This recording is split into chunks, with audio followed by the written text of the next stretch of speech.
এই আব্বাস পিস্তলের গুলির শব্দ শুনলে ভয় পাইতো।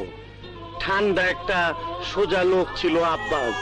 পকেটে টাকা ছিল না, কিন্তু তার দিলটা ছিল বড়, আর সেই দিলের রানী ছিল বিথি।